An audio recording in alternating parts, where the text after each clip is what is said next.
So we have a lot to talk about today after the free practice one session and the sprint shootout qualifying. I'm going to go over all of the moments from free practice and qualifying, as well as talk about the track and McLaren still whining about this Red Bull stuff. That's going to be at the end. If you want to skip right to the sprint qualifying, go ahead, go to the timestamp. We're going to get right into the free practice one session.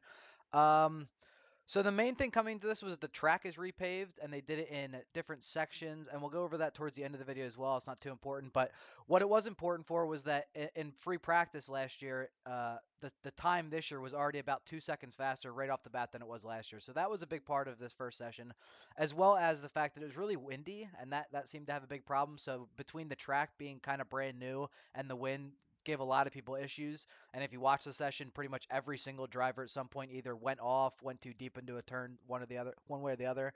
Um, Free practice one was kind of started off really slow, as a free practice session tends to do. They showed a graphic at one point about how all the teams either improved or got worse since Bahrain, and only 3 out of 10 teams have had improvement, with McLaren obviously having the biggest, followed by Mercedes and Williams.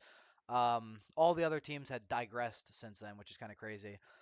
Early into P1, Gasly had a spin into turn one. He locked up and then went around turn one. A lot of people had issues into turn one because you're kind of going down that hill, up the hill, and then they're kind of braking later because it's going up a hill. But I saw a lot of lockups, and then as soon as they're making it around the turn, it's just giving it a little bit too much gas. They can't get on the gas early coming out of that first turn without spinning out there. So that was a big issue.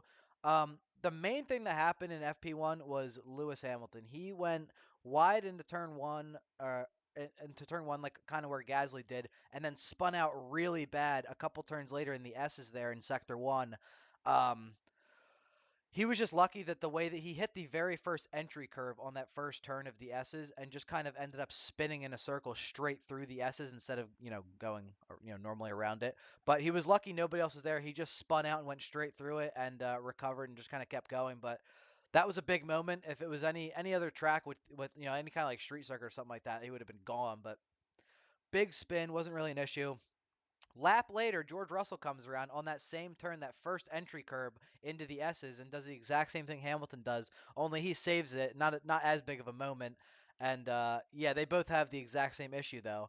Piastri almost crashed with about 10 minutes to go after missing the pit entry, which I don't know how that happened, but he almost sent it right into like the barrier, blocking off the main start straight from the pit. So that was a close one. And then a VSC came out like with 6 minutes left. I guess it was because of that, but it said maybe it was just a graphical error. It came up on the screen. It said VSC for a couple seconds, and then it went away and it said clear green track or whatever. That was kind of weird. But this session was really just a lot of struggling with braking, turning, and not spinning. Just finding the track limits and everything. Track limits is going to be a big issue this whole weekend, and you'll see that coming into the qualifying here. Merc and Mercedes. McLaren and Mercedes were the ones that probably struggled the most with it.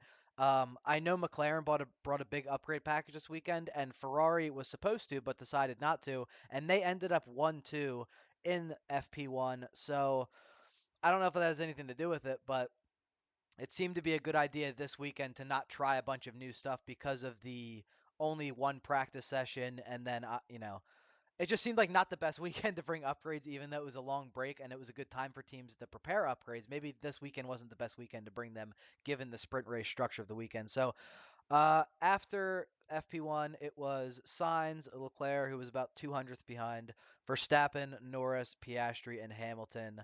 That's your top order. It was Ferrari, Red Bull, McLaren, Mercedes in FP1. So again, just pretty basic. You kind of probably could have predicted something like that. But moving into the sprint shootout, SQ1, kind of an uneventful start. First runs, Piastri was almost a full second off of Norris, so that was a little bit surprising.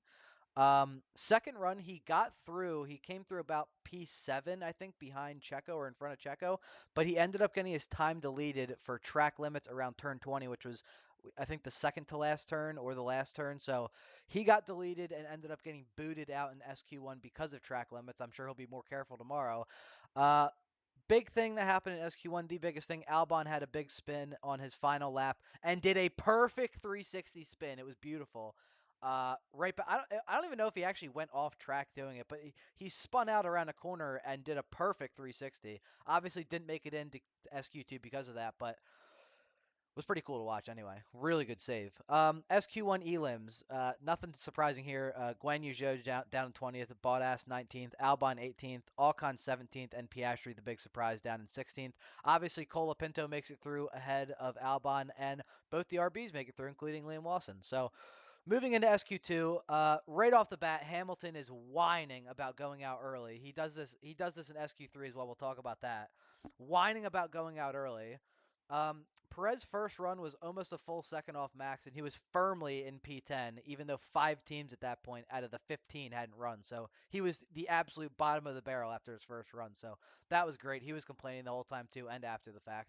Even though, like, well, bro, you're in the same car. I don't know. Maybe they didn't bring all the upgrades or whatever. Maybe they'll try to say that to make him feel better. But anyway, Max was complaining about the struggling with the ride quality, which he kind of explained after qualifying, and we'll get to that with the track being repaved. Perez was also complaining earlier in free practice about the ride quality, but that was a common thing around a lot of the teams. I think it's because of the high speed and the low speed a lot on the curb. So Lawson had a moment into turn 1 in SQ2, and I think his time got deleted there. If not, that was the reason that he was as low as he was. Down in 15th, but yeah, it looks like he DNF'd. It says DNF. I don't know if that means time deleted. I guess it does, but he got his time deleted. Alonso got his time deleted on his final lap for overshooting turn 19. And we finish up with Sonoda, both Haas, and Colapinto all out qualifying Perez. So just really setting the standard, for just being shit. SQ2 elims are Perez in 11th, Gasly in 12th, Stroll in 13th, Alonso in 14th, and Liam Lawson down in 15th. Yuki Tsunoda and Colapinto both get in, as well as both Haas, bro. Look at them go. They throw on the fucking American livery and start, all of a sudden the thing starts moving. I don't know. I'm just saying. I'm just saying. SQ3, again, right at the fucking beginning, Hamilton is whining. Like, I can hear the tears because they're going out early, even though they sent out George first. Colapinto was second. Hamilton was third to go out. And George, in his first lap, sets the provisional pole, which stood the entire session until the end at a 1:32.845. So George went out first, sets the best lap, which stood the entire time except until the very end of the session. And Hamilton's crying about why are we going out so early. He was bitching the entire time. I get maybe the setup wasn't good or maybe this or that, but he's been crying since practice this morning, bro. I'm tired of it. Um, he ended up a half second slower than Russell on his first lap. I guess that was their only lap as well. His onboard did look rough to be fair, but dude, if you can't like he couldn't push. I could tell he couldn't push fully, but if you're in the same car, then like if it's not a setup issue or whatever, like what are you doing? What are we crying about? So Colapinto, unfortunately for him, spun out and ended up getting his lap off. He spun out and ended up getting a lap on the board afterwards, but the tires were pretty cooked because I think they can only get one set for this SQ3 session, and he ended up being in P10, but still out qualified Albon, so that was pretty good. Nobody could top Russell's provisional pole lap, which he set coming out first until Max came through, whipped it out, slammed it down on the table. Took pole by .012, so that's like 100th and 2,000. So that was pretty close. But obviously a really good lap from Russell. Was the best lap of the weekend to that point. I think it was these 2 laps were the only 2 laps that were in the 132s, I believe, all weekend to this point. So both had to extract a lot from the car, and the next closest was like 2/10 behind plus. So really good from Verstappen and Russell. Obviously, Red Bull did bring a lot of upgrades. They said that coming into the weekend, and I guess they worked out. I believe Mercedes brought upgrades as well. I saw an aero update from I think their side pod or their in one of the inside air ducts close to the cockpit. Your final sprint grid all the way down is going to be Verstappen, Russell, Leclerc, Norris, Sainz, Hulkenberg in 6th, good for him, ahead of Hamilton, the crybaby, in 7th. K-Mag in 8th, pretty impressive. Yuki Tsunoda in 9th, good for him. Colapinto makes it in to P10. Perez, fucking suck, 11th. Gasly in 12th. Stroller in 13th, ahead of Alonso in 14th. Lawson in 15th, and somehow Piastri all the way down in 16th. Esteban Ocon 17th, Albon 18th, Bottas 19th, and the perennial backmarker Guan Yu Zhou in 20th. A monkey could have predicted that one. But anyway, I just stuck around a little bit after the the broadcast or whatever to hear what they had to say. Will Buxton and his fucking British bias, bro. He comes on there and says he prefaces this all by saying, "Well, McLaren has a history of really seeing their upgrades all the way through, and making sure they work in the lab before they put them on the car, and they always come out working well, but." I guess that didn't happen here. I guess that's why they did. Like, shut up, bro. Shut up. They say they're bringing this big upgrade package. They say, all right, we're gonna change the floor now. They didn't change it since Miami after they won. I didn't think they should have changed it. I think that was a bad idea, but they changed it, and now the cope is gonna be, oh well, that's why. That's why Lando was almost 2.5 off the main pace, and Oscar's lap got deleted, bro, and he wasn't even that much better when he did qualify. He was barely ahead of Perez, which isn't really saying much. So maybe it's the update, or maybe it's the upgrade, or maybe they're just not good here. Maybe they just weren't on point yet. You know what I mean? I just hate that, bro. Immediately, it's like, oh well, it's the car. It's not them. It's got to be the car, right? Whenever it's convenient, you just put it on the car, right? So let's look real quick at the track repavement. As you can see here, they did it in a couple different sections, and that seems to be the issue here. No, don't move that. Move this. So they completed the first part back in April, had a MotoGP there, and then they just finished the last part ahead of the World Endurance Championship in September. So that just got finished, and they repaved quite a bit of it, as you can see. And that's kind of what Max said after the fact, was that because of all the different overlapping tracks, like this area gets repaved one time, this is old track, and then this is repaved. So going from one track to another, he said, was the issue with the ride height, and I think a lot of people were complaining about that.